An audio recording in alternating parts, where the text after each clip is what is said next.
कार्तिकी वारीनिमित्त आजपासून विठ्ठल रखुमाईचं 24 तास दर्शन खुलं. सर्व भाविकांना दर्शन मिळावं यासाठी मंदिर प्रशासनाकडून व्हीआयपी दर्शन बंद. 2 नोव्हेंबरला कार्तिकी यात्रेचा मुख्य सोहळा पार पडणार. दुबईत भारतीयांच्या नावे 800 कोटींच्या 340 बेहिशेबी मालमत्ता असल्याचा प्राप्तिकर विभागाला सुगावा. मुंबई, ठाणे, पुणे आणि दिल्लीतील 4 एजंटवरील छाप्यामुळे माहिती समोर.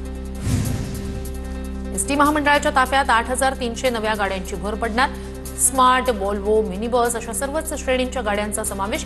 डिसेंबर 2026 अखेरीस गाड्या सेवेत आणण्याचं महामंडळाचं नियोजन. नाशिकमध्ये 5 सहाय्यक पोलीस आयुक्तांच्या अंतर्गत बदल्या. शहरातील विविध पोलीस ठाण्याचे विभाग आणि वाहतूक शाखेत अधिकाऱ्यांच्या बदलीच्या ठिकाणी तात्काळ हजर होण्याचे आदेश. जळगाव ते मुंबई विमानसेवा आजपासून दररोज सुरू होणार. आठवड्याचे 7ही दिवसांचं वेळापत्रक तयार. प्रवाशांचा वाढता प्रतिसाद लक्षात घेता सेवा दररोज सुरू करण्यात आली. विद्यार्थ्यांची फसवणूक करणाऱ्या बोगस विद्यापीठांवर यूजीसीकडून कारवाईचा बडगा. मान्यता नसलेल्या विद्यापीठांची यादी जाहीर. देशभरातील 22 बोगस विद्यापीठांमध्ये दिल्लीतील 10, महाराष्ट्रातील 1 विद्यापीठाचा समावेश.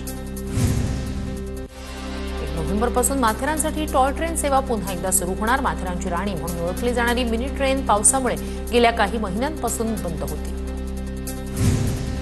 1 नोव्हेंबरचा मोर्चा सत्तेसाठी नाही तर सत्यासाठी. गल्ली ते दिल्ली मोर्चाची दखल घ्यायला भाग पाडा. शिवतीर्थवरील बैठकीत राज ठाकरेंचं वक्तव्य. सत्तेची राखण कुणी केली हे महाराष्ट्रानं पाहिलं. त्यांच्या हातात काहीही येणार नाही म्हणून फेक नरेटिव्ह पसरवण्याचा प्रयत्न. दरेकर यांची राज ठाकरेंवर टीका. गोपीनाथ मुंडेंचे 1 नंबरचे वारसदार पंकजा मुंडे, दुसऱ्या प्रीतम मुंडे, 3 नंबरला यशस्वी आणि 4थ्या नंबरला मी आहे. गोपीनाथ मुंडेंचे वारसदार कोण या प्रश्नावर महादेव जानकर यांची प्रतिक्रिया. तर गोपीनाथ मुंडेंचे वारस महाराष्ट्राच्या कानाकोपऱ्यात. गोपीनाथ मुंडेंचे खरे वारसदार कोण या वादावर पंकजा मुंडेंची प्रतिक्रिया. मुंडे भाऊ बहीण गोपीनाथ मुंडेंचे वारसदार नाही, ते फक्त प्रॉपर्टीचे वारसदार. बीडची जनता गोपीनाथ मुंडेंची खरी वारसदार. मुंडे भाऊ बहीण फक्त खंडणी वसुली करतात. सारंगी महाजन यांची टीका.